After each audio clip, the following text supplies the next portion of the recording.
It's no accident you're here, searching for clarity. A part of you knows the disconnect between the kindness you offer and the respect you receive isn't random. You've been raised to believe generosity builds bridges, that respect is earned through compassion, yet you're met with indifference, condescension, or even exploitation. This isn't a personal failing, it's a collision with the unspoken rules of human behavior, deeply rooted in psychology and societal conditioning. Carl Jung's concept of the shadow offers a lens. The parts of ourselves we suppress often manifest as disdain for those who reflect what we deny. Your kindness, while noble, inadvertently triggers insecurities, exposes societal hypocrisy, and reveals the fragility of ego in others. Let's unravel why this happens and how to navigate it without dimming your light. When you give without boundaries, you unwittingly teach others to undervalue you. Humans instinctively test limits. It's how we navigate social hierarchies. If you're perpetually available, always prioritizing others' needs over your own, people begin to see you as a resource rather than a person.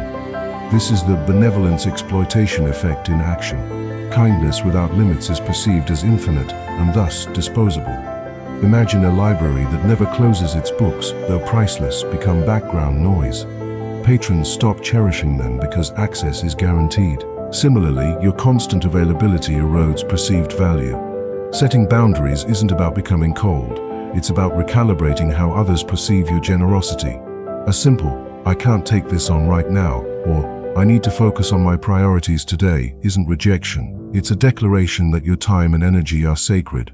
By doing this, you shift from being a passive giver to an intentional one, forcing others to recognize the effort behind your kindness. Your generosity also forces others to confront their own unresolved shadows.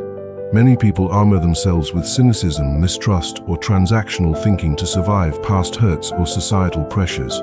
When they encounter someone who gives freely, no strings attached, it destabilizes their worldview. Your kindness becomes a mirror reflecting their own inability to trust or give without calculation. A coworker who mocks your willingness to help, a friend who dismisses your optimism, their reactions are rarely about you. They're defending against the discomfort of seeing their own repressed capacity for vulnerability. Jung's shadow theory explains this. We reject in others what we've disowned in ourselves. Your altruism highlights their buried guilt, shame, or fear of being seen as weak. By belittling you, they distance themselves from these uncomfortable truths. Understanding this doesn't excuse their behavior, but it frees you from internalizing their disdain. You're not the problem, you're a catalyst for their unacknowledged growth. Society's obsession with competition and individualism further warps perceptions of kindness. We're conditioned to equate success with ruthlessness, to view collaboration as naivety. In workplaces, families, and friendships, your refusal to engage in gossip, your patience with difficult people, or your willingness to share credit becomes a threat. You disrupt the unspoken rule that life is a zero-sum game. A manager who labels you too soft for refusing to undermine a colleague isn't critiquing your competence, they're protecting their own reliance on cutthroat tactics. Your kindness forces others to confront the exhaustion of maintaining their facades of toughness. This tension isn't a sign you're failing, it's proof you're challenging a broken system. Historically, figures like Mandela or Mr. Rogers faced similar ridicule, yet their unwavering humanity reshaped cultural narratives. Your kindness, too, is a quiet revolution. The trap of self-sacrifice is subtler but equally corrosive. When you're always the listener, the fixer, the emotional caretaker, people forget you have needs. They assume your resilience is limitless because you've mastered hiding your struggles.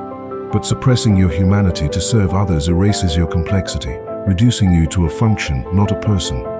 This dynamic thrives on silence. By never saying, "I'm overwhelmed" or "I need support," you teach others to view you as a tool, not a partner. The antidote is vulnerability. Sharing a personal challenge with a friend, declining a request to honor your energy, these acts don't diminish your kindness. They deepen it, revealing that true strength lies in balance, not martyrdom. You give others permission to see you fully, flaws and all, and in doing so, model healthier interdependence. Finally, overavailability dulls the impact of your generosity. Scarcity shapes desire, we cherish what's rare. If you're always on call, your presence becomes expected, like sunlight or air. Contrast this with someone who offers help selectively. Their support feels intentional, a conscious choice rather than an obligation. This isn't manipulation, it's preservation. A mentor who limits their availability inspires more growth than one who's always accessible. A parent who occasionally says, "I need rest," teaches children respect, not dependency.